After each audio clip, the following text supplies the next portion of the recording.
নমস্কার, সকলে ভালো আছেন? আশা করি সকলে ভালো আছেন। আজকে অনেকদিন পর আরেকটা নতুন ভিডিও নিয়ে আসলাম। ১ সপ্তাহ পর যে আদা ক্ষেতের কি অবস্থা, কি কাজ চলতেছে, আদার কি ভালো কাজ চলতে হয়েছে, কি ক্ষতি হচ্ছে, এগুলো বিষয় নিয়ে কথা বলার জন্য আজকে আবার লাইভে আসলাম। আজকে আপনাদেরকে দেখাবো যে বস্তার ভিতরে যে ঘাসগুলা উঠে, এই ঘাসগুলো আমাদের কি ক্ষতি করে। এই গাছগুলা কি করা যাবে, গাছগুলা কি বস্তায় রাখবো না উঠাই ফেলবো, এই বিষয়ে কথা বলবো আজকে। যে বস্তায় আদা করলে যে গাছটা হয়, এই গাছটা কি আমরা রাখবো না ফালাই দিব,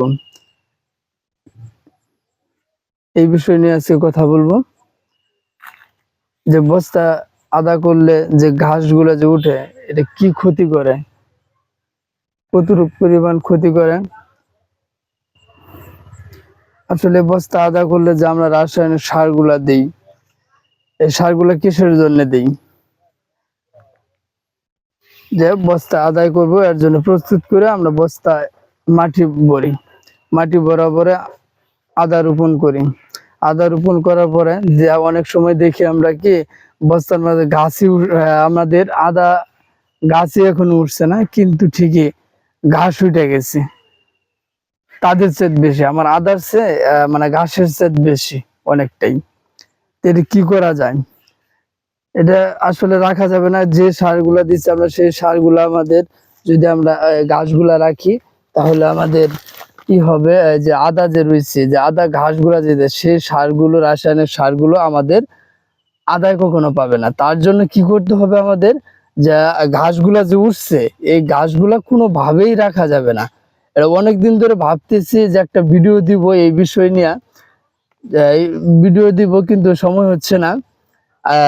আজকে ভাবলাম যে এই ভিডিওটা আমি দেই, যে ঘাস অনেক উঠে গেছে, আমারও তুলতে হবে, আপনাদেরকে আমি দেখাই যে কিভাবে গাছগুলা উঠাবেন। আর যদি ভিডিওটা ভালো লেগে থাকে, সাবস্ক্রাইব করেন, শেয়ার করেন, কমেন্ট করেন, লাইক করেন। যদি ভিডিওটা ভালো লাগে, দেখেন আমি কি কাজ করতেছি।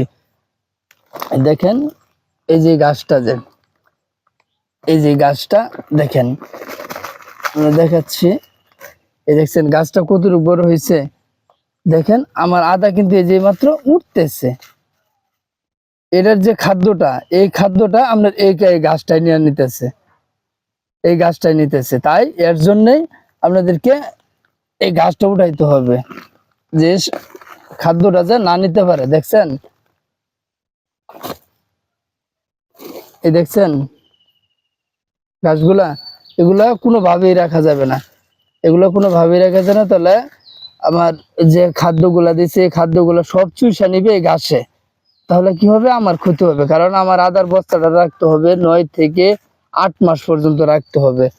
9 থেকে 8 মাস পর্যন্ত আমার রাখতে হবে। তাহলে কি উপকারটা আসবে, এই খাদ্যটা যদি এটা চুষা নিয়ে যায়, তাহলে আমার আদা যে রুইলাম, আদা এই গাছটা আমার কি সার পাবে? কোনো সারই পাবে না। এর জন্য কি হবে, এগুলা গাছগুলো আমার প্রতিটা গাছে এভাবে আমার তুলে দিতে হবে। এগুলো কোনোভাবেই রাখা যাবে না, কোনোভাবেই রাখা যাবে না। এগুলো সবগুলি আপনার উঠাই দিতে হবে, এগুলো রাখাই যাবে না। দেখছেন গাছগুলো, এগুলো কোনোভাবেই রাখা যাবে না।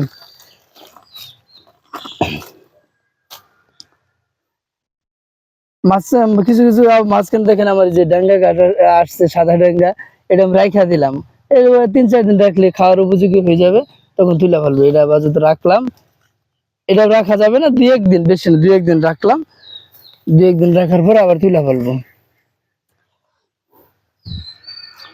কিন্তু গাছ কোনোভাবেই রাখা যাবে না, গাছ কোনোভাবে রাখা যাবে না। দেখেন প্রতিটা বস্তা এভাবে গাছ উঠছে, এগুলো গাছ কোনোভাবে রাখা যাবে না। দেখছেন রোদ্রের তাপে প্রচন্ড ক্ষতি হয়েছে আদার। এই দেখছেন গাছগুলো অনেক আদা গাছগুলো হয়ে গেছে। এত তাপমাত্রা কখনো যায় না, আমার জানার মতো এই বছরে এরকম তাপমাত্রা গেল। এই যে প্রতিটা বস্তায় এইভাবে ঘাস আপনার তুলে দিতে হবে, কোনোভাবেই ঘাস রাখা যাবে না, সবগুলি গাছ এভাবে তুলে দিতে হবে।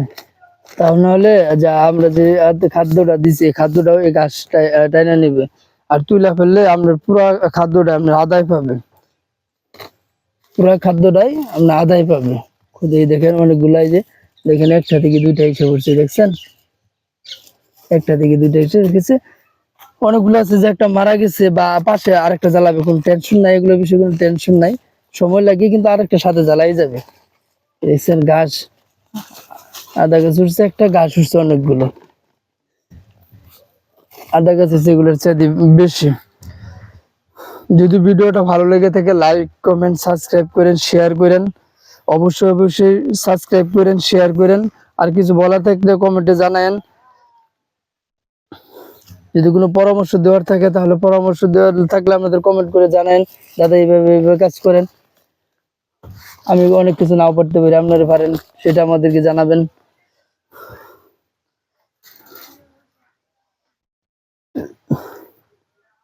এভাবে কোনোটাই গাছ রাখা যাবে না, গাছ সবগুলো তুলে দিতে হবে, বুঝছেন। আমি আজকে এগুলোই দেখাইতেছি আপনার ভিডিও করে, যে গাছগুলো কোনোভাবে রাখা যাবে না, গাছগুলি তুলে দিতে হবে, দেখছেন, এগুলা কোনোভাবেই রাখা যাবে না। প্রতিটা বস্তায় আমরা কম বেশি করে গাছ আছে, এই যে দেখছেন এদিক দিয়ে অনেক সুন্দর জ্বালাই গেছে, দেখছেন।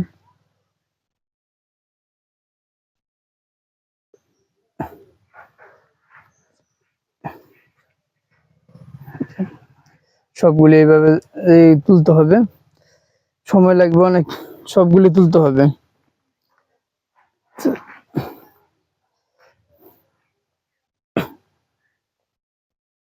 প্রচন্ড এত ঘাস হয়েছে, আসলে ছোট থাকতে গাছ আবার তুলতে গেলে আবার সমস্যা অনেক, তোলা যায় না। একটু বড় হইলে সুবিধা হয়, দেখছেন গাছগুলা এগুলো একটু বড় হইলে আপনার তুলতে সুবিধা বেশি। খেয়াল রাখবেন যে আদা গাছ যেন না ওঠে, দেখে পরে এই করেন, এটা খেয়াল রাখবেন। কারণ অনেক সময় নিচ থেকে উঠছে বোঝা যায় না, যে একসাথে এড হয়ে রয়েছে, একটা ডাল মারবেন আদা গাছ সাথে উঠে পড়ছে, দেখছেন। এটা 3টা জ্বালাইছে, প্রতি বস্তায় মোটামুটি এভাবে ঘাস আছে, গাছগুলো আপনার তুলে দিতে হবে। এটা চেষ্টা করবেন যে কিভাবে শুধু পরিষ্কার রাখা যায়, নাহলে খাদ্যটা এই গাছগুলো নিয়ে নিবে। খাদ্যটা যে গাছে না নিতে পারে এর জন্য সুন্দর করে পরিষ্কার করে দিবেন, যার জন্য আমরা খাদ্য দিচ্ছি সেই জন্য খাদ্যটা পায়, তাহলে আমাদের উপকার হবে।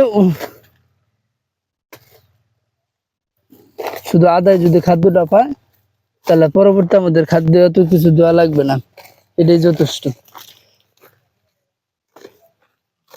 দেখছেন এভাবে সুন্দর করে পরিষ্কার করে দিতে হবে।